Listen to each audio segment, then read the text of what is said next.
رحم الله من يقرأ سورة الفاتحة.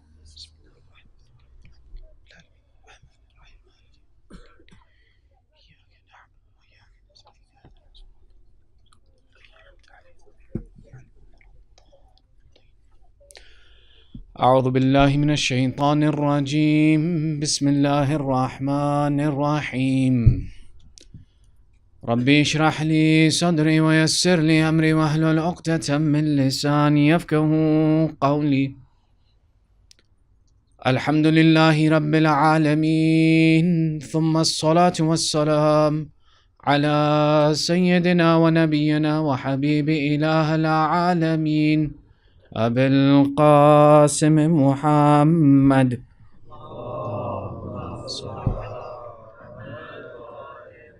وعلى آله الطيبين الطاهرين المعصومين. أما بعد، فقد قال الله تعالى في كتابه المجيد: بسم الله الرحمن الرحيم. أحسب الناس أن يتركوا أن يقولوا آمنا وهم لا يفتنون. صدق الله العلي العظيم.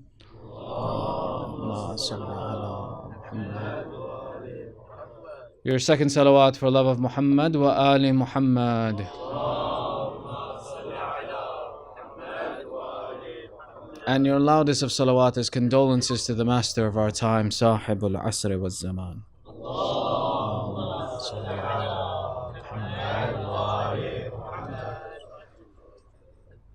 Respected elders, brothers and sisters, أعظم الله أجورنا وأجوركم بمصابنا أهل بيت عليهم السلام. May Allah increase your reward in the commemoration of the difficulties of Ali Muhammad. You know, one of the interesting things that you take a look at in life is that there's no one in this room here who was alive 1400 years ago. Not one of us. But still, the love of this personality draws us every year. And every year we come. And for 10 nights, 20 nights, 30 nights, whenever we think of this personality, tears well up in our eyes. Yet we never met this personality.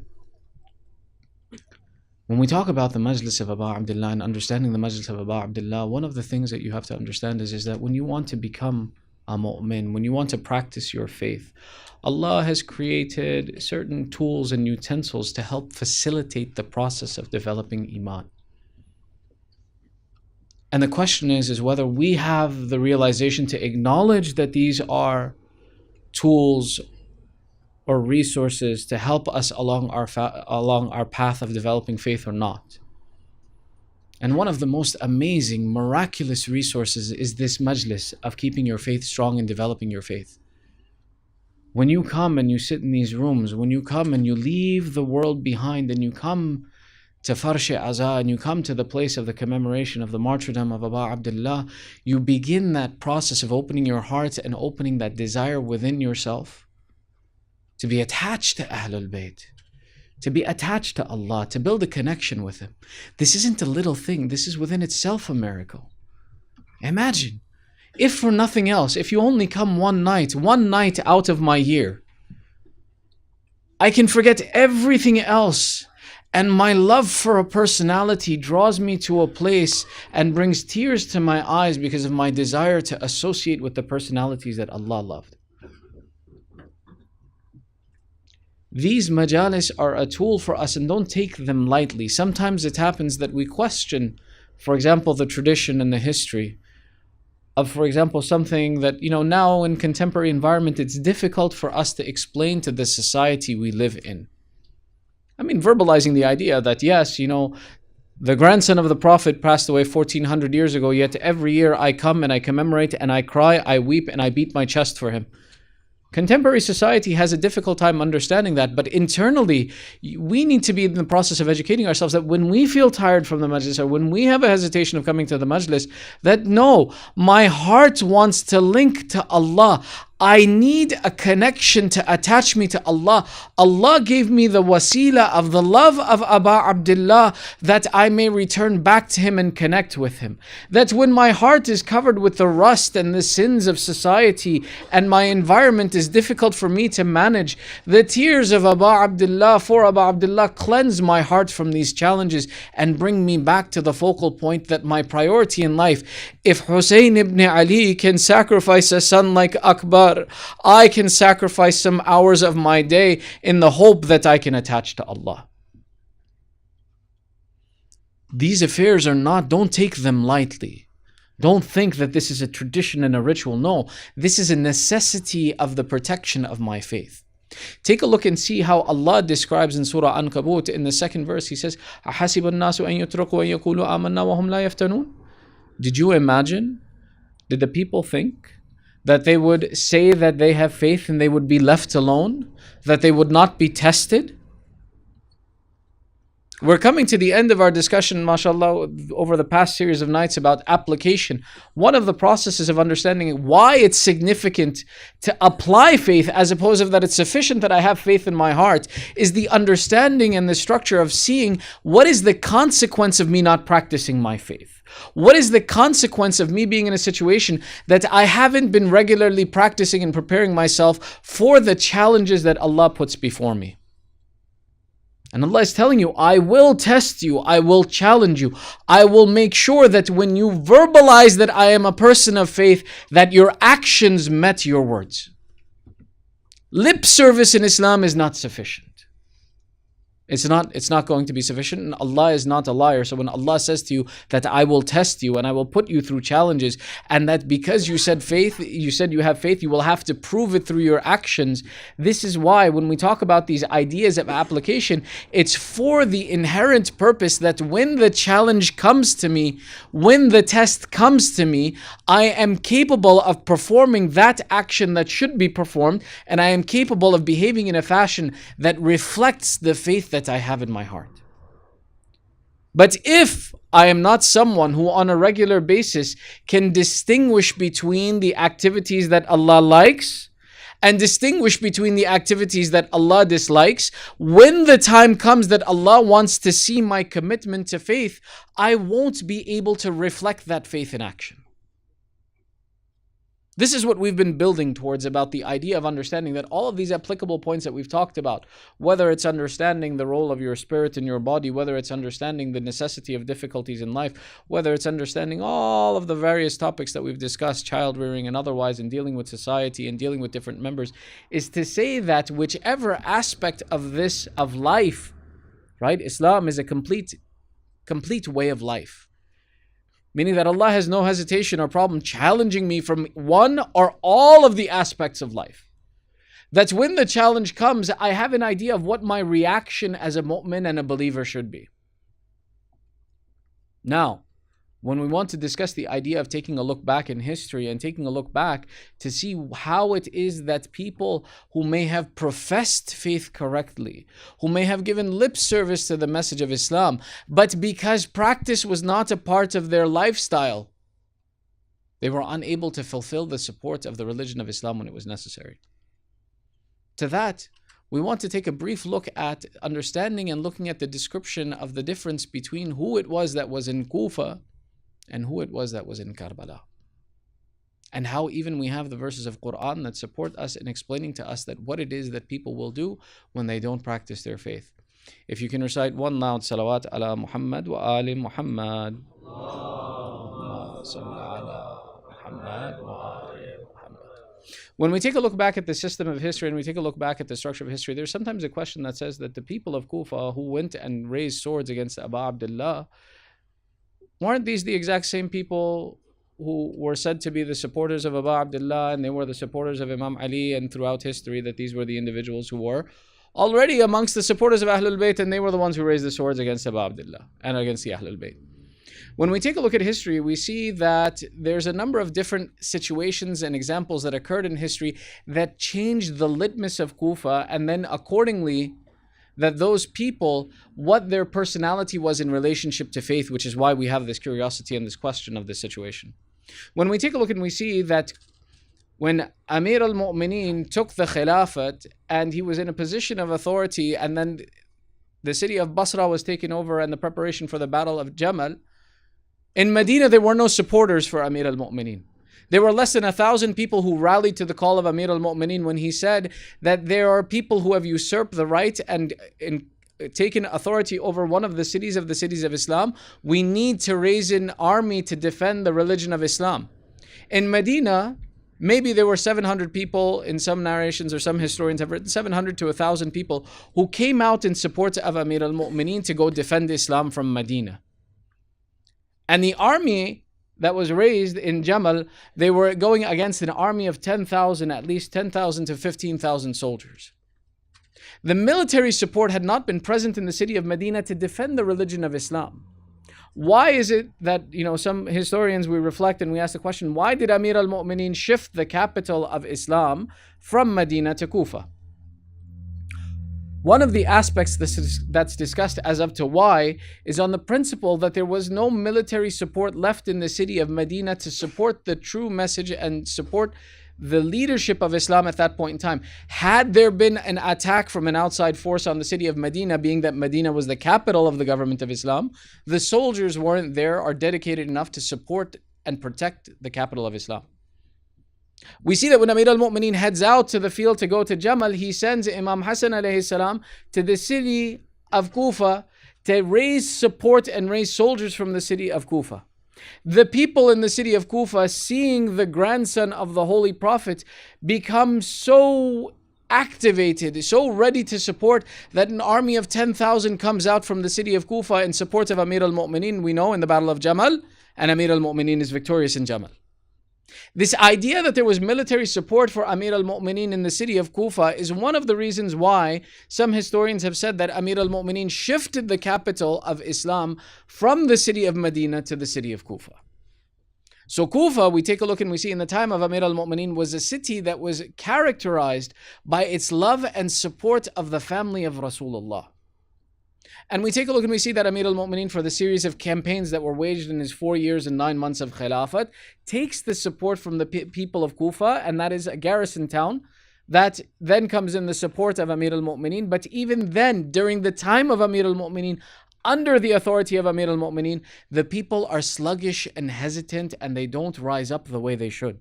When we open Nahj al-Balagha, for example, we see Amir al-Mu'mineen using very harsh language with the people of Kufa, saying that you know that we have the haqq, yet you don't stand up to fight for the religion of Islam. Where he uses very harsh tones to say to them that I would change 10 of you for one of the supporters of Muawiyah. Why? Because you, even though you have haqq, you hesitate in the support of haqq. They have batil, but they are so absolute and confident on their batil that they're willing to sacrifice everything. But you, who have the haqq, don't want to support the haqq. So even at that time, the people were sluggish, and we take a look and we see that after the battle of Siffin, which was indecisive, Amir al-Mu'mineen begins the process of raising another army to go and finish a decisive battle between the governor of Sham and the religion of Islam. To once and finally to give a decisive victory to explain who has the authority. And we know that before that army was raised, Amir al-Mu'mineen was martyred. When he is martyred, Imam Hassan takes authority of the government. And when he takes authority of the government, the people are even more sluggish than they were under Imam Ali alayhi salam to go and support the true religion of Islam, to where we see they force Imam Hassan into a treaty. And the consequences of that treaty, we know when we read the treaty of the various conditions that were set. Amongst those conditions were that Muawiyah ibn Abi Sufyan Mal'un broke is the condition that the supporters of Imam Ali would not be harmed. Those who were receiving stipends from the government would continue to receive their stipends. The cursing of Amir al-Mu'mineen would stop. All of these various conditions. And we know that Muawiyah ibn Abi Sufyan didn't follow any of them.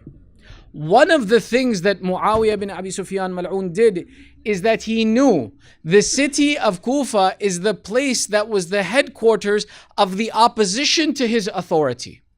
He knew that one way or another, the tribes that were present in the city of Kufa were loyal to Ali Muhammad and were loyal to Amir al-Mu'mineen, and he wanted to break that unity, that come tomorrow, the opposition force to his government or his continued successorship doesn't come from the city of Kufa. So what he does is he takes the various clans that were extra loyal or that were super supportive of Ali Muhammad and moves them out to the boundaries of the government or out to the boundaries of the state of the Muslimin and out of the city of Kufa. That when we talk about the idea that the same people were present in Kufa in the time of Amir al-Mu'mineen as they were in the time of Abu Abdullah, it's not true. Because Muawiyah knew that there could be a possibility of support that would have been raised from, again, those same tribes that were willing to fight and sacrifice for Amir al-Mu'mineen, and he didn't want to give them a place to unify. So he shifted out the tribes that were extra loyal to Ali Muhammad and shifted in tribes that were more susceptible to being financially compensated or had weaker forms of faith or were more loyal to him and his authority. And in this way, he broke the structure of the support that was the city of Kufa for Ali Muhammad. And at that time is when we take a look and we see that these people then who were in the city of Kufa, what they recognized was because of the presence of some of the lovers of Ahlul Bayt, the city of Kufa was a city that was neglected by the Khilafat. That they weren't taken care of. They didn't receive extra wealth. They didn't receive the extra benefits.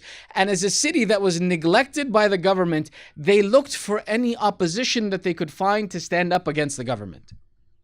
Now, some of the members of that city remembered a time when there was the son-in-law of Rasulullah, when there was Amir al-Mu'mineen present in Kufa, and they said that that was a time of justice for us and received benefit.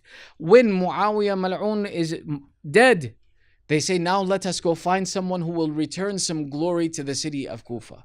Let us put our support behind someone who will again take care of us after we have been neglected by this series of government that is present. And in this way, we know that they give the invitation to Abu Abdullah to come. That the true lovers of Ahlul Bayt were not present in the city at that point in time. Rather, they were individuals who were motivated by ulterior motives, by ulterior means of receiving financial support or security, or returning to themselves some benefits that they had lost by being in a city that was associated with the opposition of the Khilafat. In this structure, we take a look and we see that now, when we understand that when Hazrat Muslim ibn Aqil enters into the city of Kufa and his hand is the hand of Abu Abdullah, the supporters that gather around him are not the ones who are necessarily the lovers of Ahlul Bayt or understand the status of Ahlul Bayt or understand the position of the Imam that's appointed. Rather, they are the ones who are interested in supporting that we have been abused by a government. This is someone who is giving us an opportunity to now depose that government that has abused us for the past 25 years. They're giving us an opportunity to now remove that harsh governorship that was on top of us. And what they do is they come in support of Muslim ibn Aqil and they give him bay'ah, they give him the oath of allegiance, and 18,000 men are there in the support of Muslim ibn Aqil. But take a look and see. When now, for example, that authority of Hazrat Muslim ibn Aqil is challenged, look at how weak they were in their fealty and their understanding of what it means to give the word in support of a leader. That when Ubaidullah ibn Ziyad enters the city, what does he do? He does two things. One, he calls the leaders of the tribes that are present and he says to them, listen, I know you've been neglected, I know you've been abused. Now let me give you money so that you support the Khilafat of Mal'un Yazid. That I'll give you financial benefits, and he buys off the leaders of the tribes so that when they go out, the tribe doesn't stand behind its leader. The leader says, nah, there's no need to fight, let's go back. Things aren't so bad, it's okay. The other thing that he does is that when the revolution of Hazrat Muslim takes form and these soldiers gather outside of the palace of the governor in Kufa, he doesn't come in confrontation to the people who stand in front of him. He doesn't come out and send his army against these 18,000 men. Rather, he goes through the process of breaking their resolve. How does he do this? He sends a man with a banner, one of his banners, into each of the mahalla of the various tribes in the city of Kufa. And when he sends these men with their banners from the governor of Kufa, Ubaidullah's bannermen, he sends them to the mahalla and he has them stand there and has them call out. Call out in the mahalla and say that Yazid ibn Muawiyah Mal'un is sending a giant force, an army that will come to Kufa and will crush all those who stand against his authority. However, anyone who takes security under this banner now will not be punished. If anyone is found to be supporting Muslim ibn Aqil when the army of Yazid comes, we will kill him. We will kill his family. We will destroy his house, and all of his property will be considered halal for us. And in each of the mahalla, each of the clans areas in the city of Kufa, these bannermen are standing there making these announcements. But now here's the fun part. Where are the men? The men aren't home. The men are with Muslim ibn Aqil in front of the governor's palace. Who is it that's listening to the message? It's the women. It's the mothers. It's the daughters. It's the wives who are listening to this message. And in turn, what they do is they turn around and they go back to their men and say, listen, come home. Muslim has 18,000 children. Don't risk your life. Don't risk it. What's going to happen to me if you die? What's going to happen to me if all of a sudden you're removed from this earth? Who's going to take care of your children? Who's going to pay the expenses? What will happen to your family? Father, come home. You're taking an unnecessary risk. He has 18,000 soldiers. One, if you come home and you protect yourself, what's the problem? And we take a look and we see in a short period of time, through this political savvy process, Ubaidullah ibn Ziyad Mal'un breaks the support of Muslim ibn Aqil, where in the extent of one evening, 18,000 men dwindle down to nothing. And we take a look at this, we see when, for example, the messenger comes from the city of Kufa and reaches Abu Abdullah. Abu Abdullah asks, what is the condition of the people of Kufa? And he replies, he says, the chiefs have been bought off with wealth, and the people's hearts, while they may be with you, their swords are against you.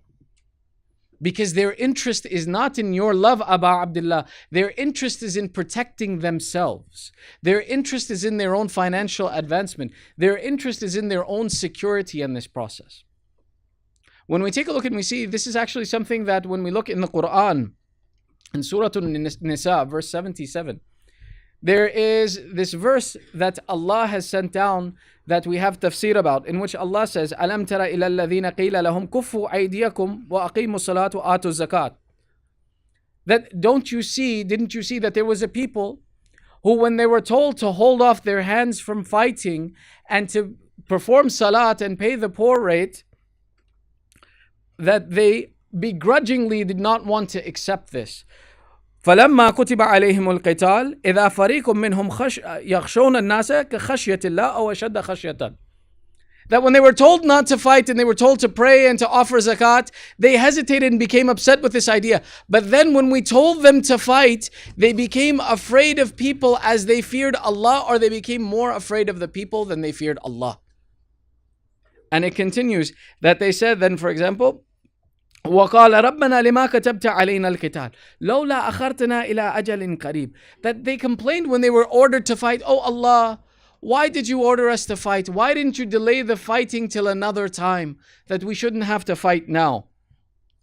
Now, in Tariq, this verse, and it continues, is revealed at the time when people were in the city of Mecca in support of our Holy Prophet, and they said that we are frustrated with the way these pagans treat us. Give us the permission to fight.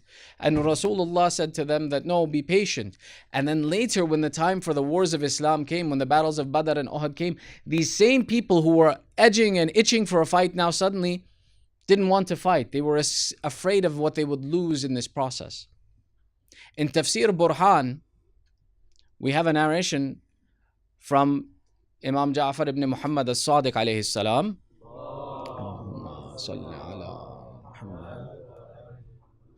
where he explains this tafsir, or he gives tafsir in another explanation. We know that each of the verses of the Quran has maybe up to 70 different meanings hidden within it. Imam as-Sadiq explains, he says that this verse is telling you about the time of what Imam al-Hasan ibn Ali al-Mujtaba alayhi salam, Allahumma salli ala Muhammad, made peace And when he made peace and told the mu'mineen to be patient, they refused to be patient and they became upset and frustrated. And they would see Imam al-Hasan in the streets and they would greet him with discourteous and inappropriate greetings. Where would they say to him, "Salam to you, O disgrace of the Muslimin." And Imam would reply to them, he said, "I am not the one who is the disgrace of the Muslimin, rather I am the one who saved the mu'mineen. That had it not been, I saw in you the weakness that you did not have the ability to support the real message of Islam. If I would have taken you to the battlefield, all of you would have been wiped out and the true message of Islam would have been lost to this world. My actions were like the ark of Noah, that we were the mu'mineen who are now dispersed amongst the people and we are surviving amongst the disbelievers. Had we gone and fought, we would have been wiped out."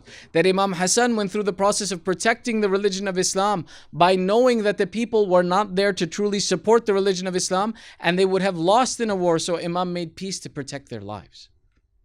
So Imam Sadiq explains, he says that the part where the people were told to keep up the prayers and to give the poor rate is that time of Imam Hassan, and people fought him about the idea that why did he not continue to fight. And then Imam Sadiq continues and he says the next piece where it says that when they were told to fight, they became more afraid of people than they feared Allah, is the explanation of the time of Abu Abdullah Imam al-Husain ibn Ali alayhi salam. Allahumma salli ala Muhammad wa that then came the time on these same people that Allah commanded them to fight. And He ordered them to fight. And they were people who were so scared of people. They were so scared of the consequences of what men could do to them. They did not have the forthright structure, the willpower to stand up in support of Islam. That they became scared of people the way they should have feared Allah. No, they were more scared of people than they were scared of Allah. They knew the relationship that Abu Abdullah had to Rasulullah. They knew the status of Muhammad wa Ali Muhammad, and yet still they were more afraid of the consequences to their wealth. They were more afraid of the consequences to their families than the pleasure of Allah. They were more afraid that what would the mal'oon do to their children, to their houses, to their lineage, than they were worried about how would Allah deal with them, how would Allah behave with them. That they went and they even petitioned, they said, "Oh Allah, we don't want to fight right now. Why are you making us fight? Why did you not delay the fighting to another time?" And Imam Sadiq explains, he says that the delay in the fighting of the other time would be so that the fighting should be delayed until the rising of Al-Qa'im Muhammad wa Ali Muhammad. Ajjalallahu ta'ala farajah. Allahumma salli ala Muhammad wa Ali. So now take a look and see, before we continue, because there's more points in this that we have to discuss, but take a look at it this way, right? That those people who had the opportunity to support Abu Abdullah, who had the opportunity to go out in defense of the family of the Prophet, to attain, when we say, "Ya laytana kunna ma'akum, فَنَفُوزَ مَعَكُمْ فَوْزًا عَظِيمًا," that they had the opportunity that if they would have gone in support of Abu Abdullah, they would have attained a victory that was greater than any victory else. The world distracted them. They got lost in this world. And they preferred, and they said, "Why should we fight now? The Qa'im is coming, we should fight with the Qa'im." Let me ask you something. Tomorrow, inshallah, today was the day of Friday, we called out to our Imam that he should come. We spent our day with our hopes raised that maybe today is the day we will hear the calling from the heavens that the son of Zahra has arrived to avenge the blood of Abu Abdullah, that he has come to fill this earth with justice, that he has come. Let me ask you, how many of us have we thought about the process? What will we have to sacrifice to support our Imam? Will we be ready that the same way those people were afraid of leaving their wealth, they were afraid of leaving their children? Will we have those fears? Who's going to pay the mortgage on the house? Who's going to make the income to take care of our children? Who's going to raise our children? Who's going to make sure the bills are paid? Who's going to take care of the expenses? Are those the thoughts that will be in our head? Will be worried about these factors of what's going to be left when I leave? who's going to do all of these things. My career is going so well. Let others answer the call of Sahib al-Zaman. Let me take care of these affairs. I'll go eventually. Let me just sort a few things out. You see, this is where it comes in that this conversation of application of faith is significant. If you're not in the habit of being able to prioritize your faith over your dunya, if you're not in the habit of having the correct priorities when making a decision in life, that I take into acknowledgement and account that my faith is significant for me, that it's important that I weigh what will the impact on my soul, my iman, my religion be. Tomorrow when the difficult decision comes between prioritizing dunya and akhirah, I won't have the ability to be able to judge the scale correctly and make the right decision. You see, that's the whole point of this process of application of faith.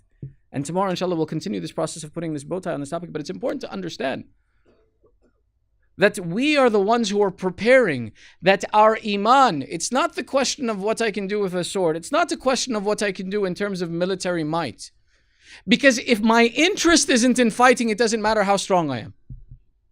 The most important aspect is preparing my nafs that when it comes to iman, when it comes to yaqeen billah, when it comes to support of the vicegerent of Allah on this earth, when Khalifatullah ala al-ard asks me or calls for me, there is nothing that can distract me from him. Otherwise, take a look and see what happens to us. We wind up like the people of Kufa. They knew where haqq was. They knew where the support was. They knew where the iman was. But the problem was that iman conflicted with the security of dunya. That iman conflicted with my ability to ensure that my material processes would continue. That I was so worried about what would happen, or how would my children survive, or where would my income come from, or what would happen to my house, what would happen to my lineage. Maybe I have old parents to take care of. Who would take care of them? That I got lost in the process of recognizing that if Allah gave me all of these things, if Allah is the one who gave me these children, if Allah is the one who gave me this house, and I am the one who is willing to sacrifice for Allah, do you believe that Allah will not compensate me and take care of all of these needs for me? Do you believe that your affairs are in your hands or in the hands of Allah? That's the process that we want to prepare for. That I have yaqeen that no matter how my decisions in this life are made, that the fundamental behind my decisions is that Allah is the one who guides and supports me, and all of my decisions are made with the interest of supporting the faith and religion of Allah. Take a look and see how the verse continues after we mention that they said, وَقَالُوا رَبَّنَا لِمَا كَتَبْتَ عَلَيْنَا الْقِتَالَ لَوْلَا أَخَرْتَنَا إِلَىٰ أَجَلٍ قَرِيبٍ. Why did you force us to fight? Why did you not delay us to another time? That put off the fighting until another time comes. Allah replies, قُلْ مَتَاعَ الدُّنْيَا قَلِيلٌ وَالْآخِرَةُ خَيْرٌ لِمَنْ أَتَّقَى وَلَا تَظْلَمُونَ فَتِيلًا. That Allah is telling you that when you should face this example, I am telling you what your responsibility is. He's telling you that this world, مَتَاعَ الدُّنْيَا قَلِيلًا, that the time in this world is very short. Don't worry about this dunya. It's very short. It comes and it passes. In the blink of an eye, this dunya is over. Don't prioritize the dunya over the akhirah, which he says, وَالْآخِرَةُ خَيْرٌ لِمَنِ اتَّقَى. And the hereafter is better for the one who is pious. The hereafter is better for the one who learns to prioritize in life. That before I look at my decisions that are associated with dunya, I make the priority that I make Allah a part of each of my decisions. And that Allah says that I will not be unjust to anyone, even the weight of the husk of a date. Meaning that there is no good that you will sacrifice for Allah except that it will be rewarded. Don't worry about dunya. Have faith in Him. Have certainty in Him. And you won't have faith in Him at that time when the challenge is difficult for you. Right? Our goal is that when we weep for Abu Abdullah, like the malaika wept on the day of Ashura, that on the day of Ashura the malaika wept to Allah, oh Allah, you will certainly kill this one, you will make him madhloom in this world, he will suffer such outrageous status that you will take him away in this condition. Allah to the malaika shows them in the heavens, He says, this is the image of Al-Qa'im through whom I will avenge this Husayn. And the malaika took comfort in the fact that there is an avenger for the injustices given against or made against Abu Abdullah. You and I today, when we weep for Abu Abdullah, one of the fundamentals when those tears fall from your eyes, when that commemoration happens is, oh Allah, hasten the avenger of Karbala. Hasten the one who will bring justice for the injustice against Abu Abdullah. But if you are calling to him with your heart, have you been preparing yourself for his support? Have you been performing the action of prioritizing your life correctly to understand that my faith should be a part of my day-to-day decision? That tomorrow, when the zahir, the apparent nature will be that I have to give away everything I built, all of the success I've established, all of the progress I've made in dunya, and I have to let all of it go. This child who I love so dearly, I have to leave him so that I can go and support the son of Zahra. Will I be able to? Will I be able to acknowledge the importance of that support? Will I be able to leave all of these aspects of material and recognize that this time in this world is short? It's not a big deal what I lose here as long as I know that the son of Zahra is protected. Now look at the example of the families of Karbala. Look at the difference in those personalities in Karbala. That they were the ones who understood that when Abu Abdullah tells them leave, they say, what is life without you, O Imam al-Husayn? What is this world if you leave us? How can we remain alive when you are no more? That those old women who, when they wanted to support Abu Abdullah, they said, listen, we want to go and fight. There was an old woman who took a sword and she ran out to the battlefield and said, Abu Abdullah, let me sacrifice for you. And Abu Abdullah said, Allah has not made mandatory upon the women jihad, return back. They said Sayyidah Zainab had to enter into the battlefield to bring this woman back. There are two instances of the entrance of Sayyidah Zainab into the battlefield before the shahadat of Abu Abdullah. The first one that I have seen is this one, that this old woman who ran out with a sword, Abu Abdullah sent Sayyidah Zainab, bring her back. Bring her back from the battlefield. The other one is the one that tears at the heart, the one that makes us weep dearly, is that when the grown son of Abu Abdullah fell, Zainab became worried that may the grief of losing Akbar not be something that causes Abu Abdullah to die in the battlefield. She ran out, Oh Hussein, Zainab is here to support you. This is a loss no father should bear. That Zainab went out to go help Abu Abdullah in that difficult time. What was the loss of a grown son? Every mother prepared their child for that night. Every mother prepared on that night their child to go out into the battlefield.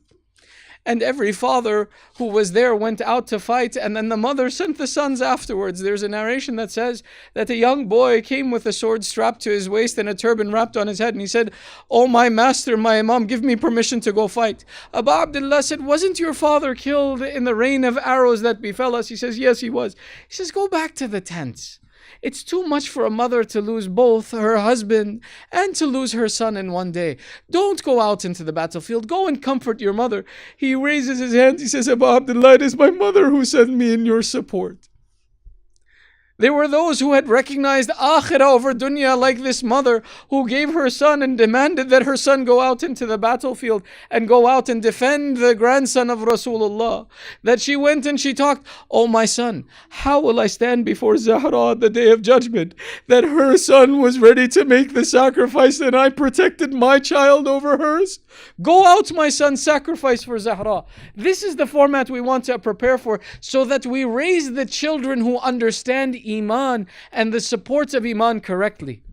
That when you look at this example of Akbar, you see the ideal example that any father should be proud, and every family should hope that in their houses they can raise one like Akbar. Remember when they entered into Karbala, it was Abu Abdullah who on his horse called out in a sad voice, Inna lillahi wa inna ilayhi raji'un. This attentive son comes to his father, Baba, what happened? Why did I hear you in such a sorrowful tone? Are you all right? And Abu Abdullah explained, Oh my son Akbar, I see that this is the place that we have reached, where we will offer the great sacrifice and we will suffer great losses. Father, will we be on the path of haqq? Will Allah be pleased with us for our sacrifice? Will we be on the righteous path? Yes, my Akbar, we will be on the righteous path. And Baba, why are we worried? Our faith is priority and we will be the defenders of faith. Akbar, if you had to give a grown son like you in a battlefield, you would cry too. You would feel sorrow too if you had to give the son that you raised in front of you, who when Abu Abdullah describes him on the Day of Judgment, he says, Allah bear witness that I am sending out against the enemy this one who in his character, in his appearance, in his speech was the most like Rasulullah, that whenever I missed my grandfather Rasulullah, I would look at this Akbar. But look at the way the son of Abu Abdullah is ready to go to the battlefield. They said that on the day of Ashura, before even the companions, this Akbar came forward and he says, Father, give me permission. Let me go and fight. And the companions came forward and they said, how can we live after the one who looks like Rasulullah, who is the comfort of the heart of Abu Abdullah, is martyred? Akbar, wait, let us go offer our sacrifice first. And the companions, when they went and they fought one by one and they fell, it is Akbar who is watching as his father loses his friends. He loses Muslim, he loses Zuhair, he loses Habib, he loses John, he loses all of these companions, and the heartbreak in the father is such that Akbar loses his patience. Not only does he see his father's heart breaking from the loss of his friends and companions, but he sees the daring nature with which whenever his father enters the battlefield, the enemy comes and dares to attack Abu Abdullah as well. To when the companions are spent, what various mu'arrikheen write that Akbar was the first amongst the Banu Hashim who raised forward and said, he said, Father, I can take no longer the disrespect that the enemy gives you. Give me permission. My blood boils at how they mistreat you. Father, let me go in your defense. Let me show to them what it is that we have in our hearts, how we defend our iman, how it is that we defend our imam. Father, give me permission. They said Abu Abdullah did not have the strength to utter the words as he did every other time that you have my permission to go and fight. That Abu Abdullah raised his hands and he says, Oh Allah, look, I am sending the remainder of your Prophet into the battlefield. I am sending the one who was most like your Prophet into the battlefield. There's one narration that comes in that says that in this instance, Abu Abdullah, before he sends him, he says, why don't you go take the leave of your mother and your aunts before you go? Why don't you go bid them a farewell? There's a narration that in the beginning, in the morning of Ashura, when Abu Abdullah is giving his speeches and the women heard the speech of Abu Abdullah, they began to weep at understanding that Abu Abdullah's life was in such severe danger that they started to cry. Abu Abdullah, when he hears the women's voices rising from the tent of their weeping, he turns and he says, Akbar, go comfort the women. Akbar, go and give them solace and comfort them. The same Akbar who in the morning was comforting the women now comes into the tent of the women and says, Oh my aunt, oh my mother, I bid you my final farewell, I am leaving now. And the women gather around Akbar and they said, you were the example of Rasulullah before us. Whenever we missed our Prophet, whenever we missed our father Rasulullah, we would look at you. Every time Akbar would head to the door, another one of the women would come and say, but give us one more moment. Give us one more moment. We may not see your face again. Oh Akbar, give us some time with you. Until a lengthy period of time had passed that Akbar did not come out of the tent, that Abu Abdullah comes back to the tent and says, my son, what has delayed you? What has kept you from me? Then one of the mu'arrikheen, he writes, Abu Abdullah enters. He sees Akbar standing in the middle. The women are standing around him and they are crying that we are losing the resemblance of Rasulullah. Though Akbar could not break the hearts of the women to break their path and exit, Akbar, you couldn't move them out of the way. In a few hours they will be the ones who are attacked with spears. Abu Abdullah removes Akbar from the middle of the women and brings him outside and gives him permission to fight. And he sends him into the battlefield. They say Akbar was amongst the most valiant and threatening warriors in the battlefield. Some of the philosophers of Karbala and some of the ulama of Karbala say, for the battle that Akbar waged on the day of Ashura, it is not surprising that Allah should have granted him and people should have made for him a shrine like they did for Abu al-Fadl. But when it came time to bury, it was Imam Zainul Abidin who heard the call from the body of Abu Abdullah, put this Akbar next to my feet. Put my Akbar next to me. That was the love of Abu Abdullah, and the love of the son of Abu Abdullah was such that this young man, who was a young man and thirsty for 3 days, that when he enters into the battlefield, they said it was as if a lion had been let loose against us. He would chase us down and we would run from the sword of Akbar. In some of the maqatil, they say that Akbar attacked 12 times and came back 12 times. In another maqtal, it says that Akbar went and in his first launch that he fought, and he fought for over an hour, he killed 120 of the soldiers of Umar Sa'd. Some of the mu'arrikhin, they write that he fought amongst the best of the army of Umar Sa'd. And the question that comes to mind is, a young man thirsty for 3 days, how did he have the strength, or why did he have the ability to kill 120 men in this fashion? The answer that comes to me is, he acknowledged that once I die, you will attack my father. Let me have the strength now to defend my father. Remove as many of you as I can with my own sword, so that you are not here to raise your sword against my father. My father is also thirsty for 3 days. I have been watching my father since morning going through this battle. The more of you I remove with my own sword, the less will be there to attack my father. Let me kill you myself before you come to my father to attack him. They say that Abu Abdullah watched the battle of his son. He watched the bravery and the shuja'at of Ali al-Akbar. And from the tent, the mother of Akbar watched the expression of Abu Abdullah, that her sacrifice had entered the battlefield. Can you imagine the heart of a mother? That she has the desire to know that her sacrifice is worthy in front of Allah, but she does not have the heart to look into the battlefield, that one should be raising their sword against her son. So Layla watches the expression of Abu Abdullah because she does not have the ability to watch her son being attacked by swords. They see that at one point they saw that the expression of Abu Abdullah had changed. Layla turns and says, "Oh, Abu Abdullah, has something happened to Akbar? Has he fallen in the battlefield?" Abu Abdullah replies, he says, "No. Layla, I see Akbar fighting such a mal'oon that I worry he will kill him. My son is thirsty for 3 days, but he is fighting against the champions who are well rested and have fought in many battles. I'm worried that my son will not come back to me. Layla, why don't you sit on the musalla and ask Allah to return Akbar to us one more time that we may see him?" Layla, Allah answers the prayer of the mother quickly. May Allah protect all of our mothers. May our mothers give us dua to be the supporters of Imam Zaman the way Layla raised Akbar.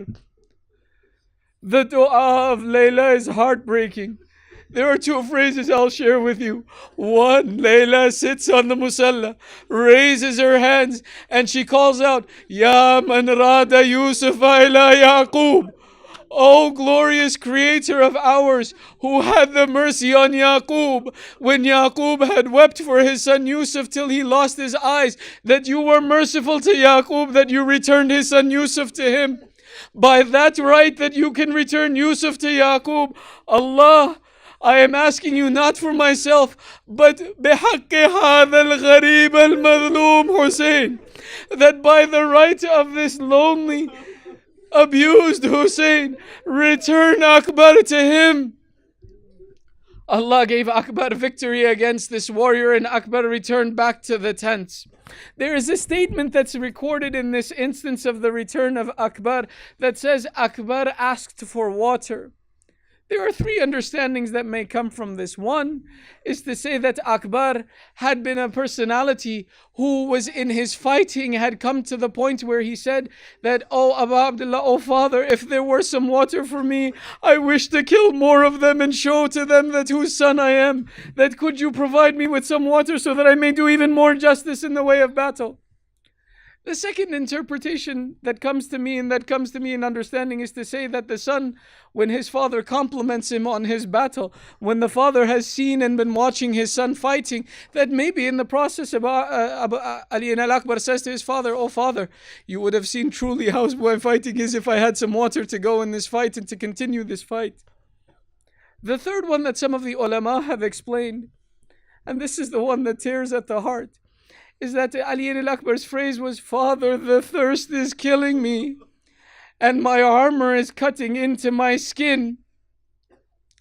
Was that Ali al-Akbar was saying, "Baba, this may be the last time I come back to you. The difficulty of the battle has gotten so much that I don't know how much of it I can bear. Forgive me, I can't say my farewell to you in any other way, but I don't want you to see me fall without knowing that I may not come back. Akbar is reaching the end of his strength. I just want to let you know that maybe this will be the last time I will see you and I will be able to return to you. Abu Abdullah, hearing this phrase from his son, he says, "Oh my son, soon your grandfather will come to you with the water of Kawthar, after which there will be no thirst. Be patient before this day is over. You will be with your grandfather. Your time is almost complete here.